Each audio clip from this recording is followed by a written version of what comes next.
The first thing I saw that morning was not my new well. There it is, my own water. It was a bright orange construction fence stretched across the back edge of my property, like somebody had drawn a warning line through my life while I was asleep. At first, I thought the workers had made a mistake.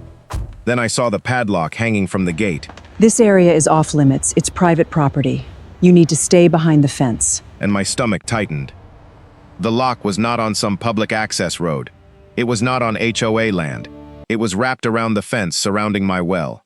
My well, the one I had spent 7 months planning, permitting, and paying for, with almost every dollar I had saved since retiring from the Army. A white SUV rolled slowly up the gravel road and stopped beside the fence. Linda Harper stepped out wearing sunglasses, holding a coffee cup in one hand and a clipboard in the other.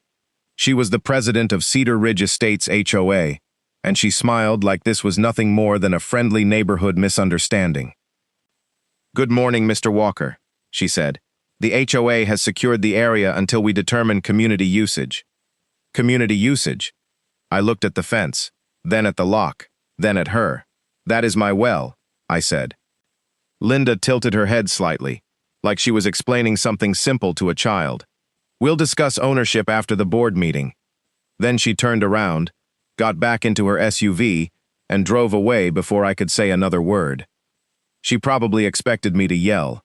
Maybe she expected me to threaten her, or tear down the fence, or do something stupid enough to make me look like the problem. But after 20 years in the Army Corps of Engineers, I had learned one thing better than most people. The person who stays calm usually gets the better evidence. So I pulled out my phone, not to call her, not to argue, to record. And that one decision changed everything. My name is Ethan Walker. I was 42 years old when I bought 8 acres outside Austin, Texas, because all I wanted after 2 decades of deployments, contracts, and noise was peace. The house was old, the barn leaned a little to the left, and the fence line needed work, but the land felt honest. Cedar trees along the ridge, dry grass bending in the summer wind, mornings quiet enough that I could hear my boots crunch on the gravel from 50 yards away. The only real problem was water. The county water line reached the house, but every summer the restrictions got worse. Lawn watering was limited, gardens dried out, and some evenings the pressure dropped so low the upstairs shower barely worked. Around there, drilling a private well was not unusual. It was what responsible landowners did if they wanted to survive another Texas summer without begging the county for pressure. So I did everything by the book. I hired licensed contractors. I filed the applications. I paid for the environmental review. I waited for approval. I kept copies of every permit, every receipt, every inspection report. Nothing was hidden. Nothing was rushed. When the drilling rig finally arrived, half the neighborhood slowed down to stare. Linda Harper came too. She stood at the edge of the driveway with her arms folded, watching the crew like they were building a casino in the middle of a church parking lot. Her first question was not how deep the well would be. It was, did the HOA approve this? I told her politely that the county had approved it. She smiled without warmth. Our architectural committee normally reviews exterior improvements first. I nodded. Good to know. Then I turned back to the drilling crew. That should have been the end of it, but with Linda Harper, the end of anything was usually just the beginning of a longer problem. 2 weeks later, the first violation letter showed up in my mailbox. According to the HOA, the drilling equipment had been visually disruptive. The fine was $25. I paid it, not because I agreed, but because $25 was not worth giving Linda the fight she clearly wanted. Then came another letter. The temporary gravel path for the heavy equipment was not an approved driveway material. $50. Then another. Construction noise. Then another. A storage container visible from the street. Then another. Mud tracked onto community roads after a thunderstorm. Every week, a new envelope. Every envelope, a new rule. Every rule, a new reminder that Linda believed the neighborhood belonged to her. One afternoon, my next-door neighbor Carl walked over while I was replacing a section of fence near the pasture. Carl was in his late 60s, retired, quiet, and the kind of man who knew more than he said. "You know Linda doesn't like people who tell her no," he said. I laughed once and kept working. I didn't tell her no. Carl leaned on the fence post. You got county approval instead of asking her first. To Linda, that is worse than no. I looked across the field toward the well rig. She doesn't control county permits. Carl gave me a tired smile. She thinks she does. By the end of spring, the well was finished. 340 feet deep, clear water, strong pressure. The contractor tested it twice, signed the final paperwork, and shook my hand. You'll probably never worry about drought again, he said. For the first time in months, I felt like something in my life had gone exactly right. That feeling lasted 12 hours. Because the next morning, I found the fence. Fresh steel posts, bright orange mesh, concrete still damp around the bases, tire tracks cutting across my grass, a padlock hanging from the temporary gate. Somebody had built it overnight while I slept, and they had built it around the most expensive thing on my property. I walked the perimeter slowly, recording every inch. The posts, the lock, the tire marks, the construction paint on the grass, the way the fence crossed the boundary line near the drainage ditch. I did not touch anything. I did not break anything. I just documented. As I headed back toward my truck, I saw one of the contractors loading tools into a trailer near the road. "Morning," I called. He froze like he already knew this conversation was coming. "You guys build this?" I asked. He looked toward the road, then back at me. "I probably shouldn't say. I'm not trying to cause trouble for you," I said. "I just want to know who hired you." He lowered his voice. "We were told the HOA owned this section." "Who told you that?" "The HOA president." I nodded slowly. "Do you have paperwork?" He swallowed. "Yeah. Work order, site sketch, invoice request, all from the HOA." For the first time that morning, I almost smiled. "No hard feelings," I said, "but you may want to keep copies. Most people think winning these situations starts with hiring a lawyer. It does not. It starts with information. Lawyers love evidence. Judges love evidence. County inspectors love clean paperwork. Loud people feel powerful in the moment, but paper lasts longer than shouting. That afternoon, I drove straight to the county survey office and requested every recorded plat, easement map, subdivision filing, and boundary document connected to Cedar Ridge Estates. The clerk looked at my property number, then looked up at me over her glasses. "You having trouble with your HOA?" "Something like that," I said. She printed a stack of documents nearly an inch thick. Then she pulled one survey from the pile and tapped a highlighted line. "This one usually settles arguments." I thanked her, but as I carried the documents back to my truck, I already knew this was not going to stay an argument. Linda had not just annoyed me. She had locked me out of my own property, fenced in a permitted private well, and told contractors the HOA owned land it had never owned. And if my instincts were right, the fence was only the first mistake. The real mistake was what she had connected to it. The county survey office was nearly empty when I walked back to my truck with the stack of documents tucked under my arm. I set everything across the tailgate, flipped open the oldest survey, and started comparing boundary lines with the satellite image on my phone. At first glance, nothing seemed unusual. The property corners matched exactly where I remembered them. The utility easement ran along the county road, just as it always had. But then I noticed something the HOA had apparently overlooked. There wasn't a single recorded easement giving Cedar Ridge Estates access to my well. Not one. I checked again. Then a third time. If the HOA had legally claimed my land, there would have been paperwork. If they had negotiated shared access, there would have been an agreement. If the county had granted public utility rights, there would have been a filing. There was nothing. That meant the fence wasn't protecting community property. It was sitting on private land. I drove straight home, but instead of stopping at the house, I parked on the highest point of my property, where I could see the entire pasture. From there, the orange construction fence looked even more ridiculous, standing alone in the middle of open land, like someone had dropped a prison yard onto a ranch. I unlocked the storage box in my truck and pulled out my drone. It wasn't expensive, but it captured clear 4K video and precise GPS coordinates. I'd bought it years earlier for surveying fence lines after storms. That afternoon, it became something much more valuable. The drone lifted quietly into the warm Texas sky, climbing 200 feet before I guided it toward the well. The live video streamed directly to my tablet, showing every corner of the property from above. At first, everything looked exactly as I expected. Then I zoomed in. Fresh tire tracks crossed my pasture, leading directly through a section of brush where no road had ever existed. They continued past the fence surrounding my well and disappeared behind a line of cedar trees near the neighboring greenbelt. I frowned. Nobody had permission to drive across that section of my property. Curious, I followed the tracks with the drone. A few seconds later, my stomach tightened. Behind the trees sat a large portable water tank connected to a temporary pump. A thick black hose stretched from the tank, straight through the fence, and disappeared underground near my well. I stared at the screen in disbelief. Someone wasn't just blocking access to my well. They were already using it. I circled the drone lower, recording everything from multiple angles: the hose, the pump, the tire marks, the temporary fittings. Every frame included GPS data and timestamps. Then a pickup truck rolled into view. 2 maintenance workers climbed out and started checking the pump. One of them laughed. The other pointed toward my house. I lowered the drone just enough to capture their conversation. She said the owner still thinks it's his. They both laughed. You think he'll figure it out? Not before the board meeting. I didn't move. I didn't interrupt them.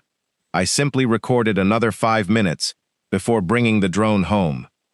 Back inside the house, I copied every video onto 3 separate hard drives and uploaded encrypted backups to cloud storage. Years in the military had taught me one lesson that never stopped being useful. If evidence only exists in one place, it doesn't really exist. That evening, there was another envelope waiting in my mailbox. Another violation notice. This time, the HOA claimed I had entered a restricted construction zone by walking near my own well. The fine was $100. I laughed, not because it was funny, because whoever wrote that letter had unknowingly admitted the HOA was controlling access to my property. That single sentence would become evidence. I slipped the letter into a plastic document sleeve and added it to a growing binder labeled simply HOA. By sunset, the binder already held permits, photographs, violation notices, contractor receipts, county surveys, drone footage logs, and handwritten notes with dates and times. Every page told the same story. Every page pointed toward the same person. Linda Harper. The next morning, I wasn't surprised to see another white SUV pull into my driveway. Linda stepped out carrying her usual clipboard, except this time she wasn't smiling. We've scheduled the board meeting for Thursday evening, she said. I'll be there. She glanced toward the pasture. I'd advise you not to interfere with the community improvement project. I folded my arms. What community improvement project? The shared emergency water reserve. I blinked. My private well is now an emergency water reserve?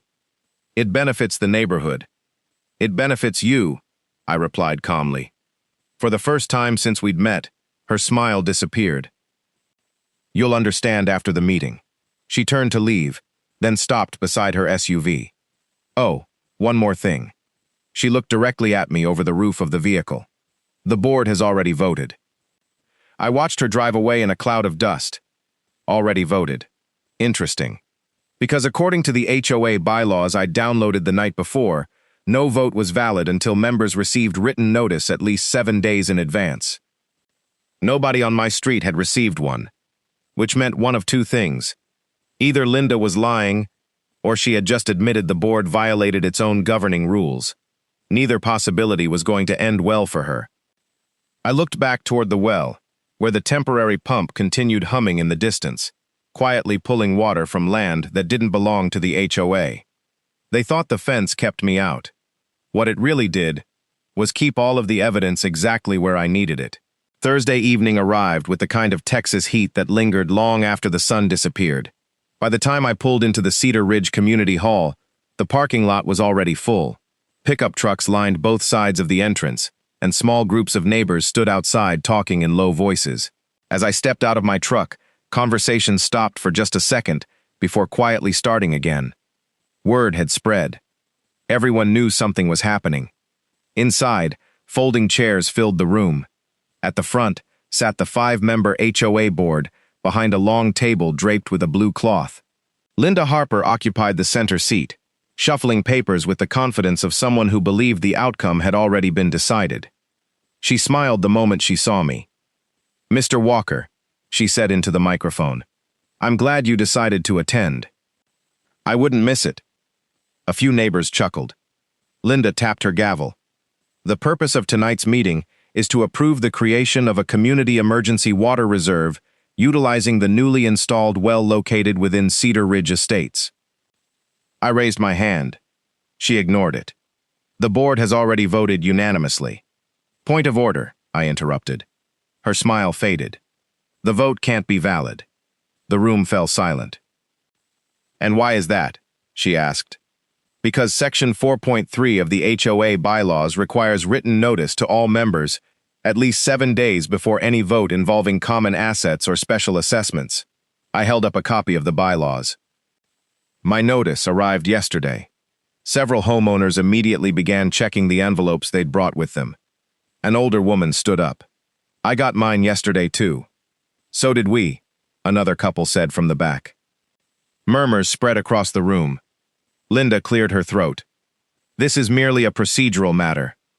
"No," I replied calmly. "It's a legal requirement." One of the board members leaned toward Linda. "You told us notices went out last week." Linda whispered something back, but it was too late. People had already started comparing postmarks. Every single envelope had been mailed only 2 days earlier. The first crack had appeared. Linda quickly moved on. "As for the well itself, the board believes it serves the community and therefore falls under HOA oversight." I slowly walked to the front of the room carrying a small binder. "I'd like to show everyone something." Without waiting for permission, I connected my laptop to the projector mounted on the ceiling. The first image appeared. A certified county survey. Bright red property lines clearly surrounded my well. No HOA easement. Next slide. No utility easement. Next. No shared use agreement. Another. No recorded claim of ownership. The room became noticeably quieter. Linda folded her arms. "Those surveys don't prove anything." "I agree." I clicked again. A drone photograph filled the screen. The audience leaned forward. The image showed the orange construction fence surrounding my well from directly above. Another click. The temporary water tank. Another. The black hose running from my well toward HOA property. Another. Maintenance workers connecting equipment. Another. GPS coordinates. Another. Timestamps. Then I pressed play. The room filled with the recorded conversation. She said the owner still thinks it's his. Laughter. "You think he'll figure it out?" "Not before the board meeting." The video ended. Nobody spoke. One board member slowly turned toward Linda. "You told us the county approved this." Linda didn't answer. Another board member looked pale. "You said there was already a shared use agreement." Still nothing. Then a voice came from the back of the room. It was Carl. "So, we're stealing his water?" The question landed harder than any accusation, because nobody could honestly answer no. Linda finally stood. "This recording has been taken out of context." I nodded. "Maybe." Then I reached into my binder and pulled out another document.